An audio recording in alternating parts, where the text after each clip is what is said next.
kjent på med handa, så du må klatre over. Skal ned på isen. Men ikke ta for langt over. Forsiktig nå. Ja. Forsiktig, feil. Ja, sånn ja. Forsiktig. Bare kom med inn. Sånn ja. Der ja, nå så du det. Må holde fast der. Kan du gå litt lenger frem? Hva tar det da? Fy faen, karer. Da hold den da i hvert fall før. What you're gonna do, you're gonna hold your hands up there. Yeah. You're just gonna lay down like you're just laying on your bed. Yeah, okay. Tonight.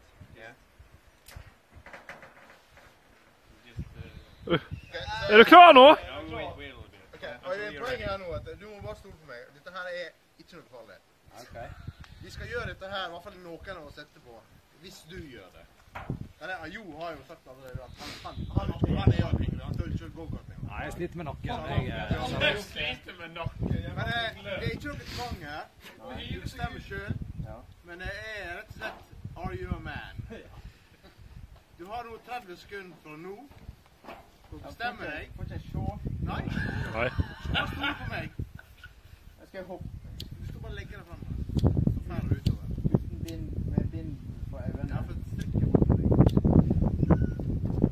Men du har 30 sekunder fra nå. Ta tid da. Ja, du må jo bare gjøre det da. Men... Oi. Da hold den frem til han skal hoppe da. Count from 3, 2, 1.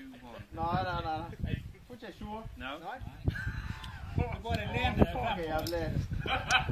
25 sekunder igjen. Drit med det. Du hopper sånn eller mus. Bare legg det fremover. 20 sekunder igjen. Kun to som mye har gjort det mediale. 2, 1. Go! 15 sekunder igjen. Helvete. Bare fremover, sånn. Ja. 3, Ikke hoppe eller noe, bare legge deg frem. 3, 2, 1. Ja, fy faen. Dette er 10 sekunder igjen. Den var bra. 3, 2,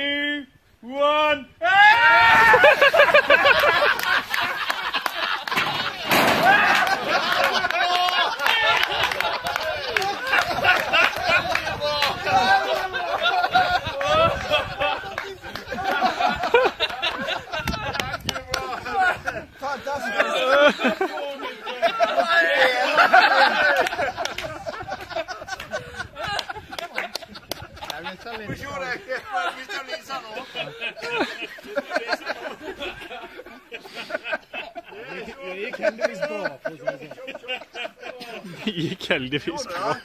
Hva faen skulle ha skjedd da, du?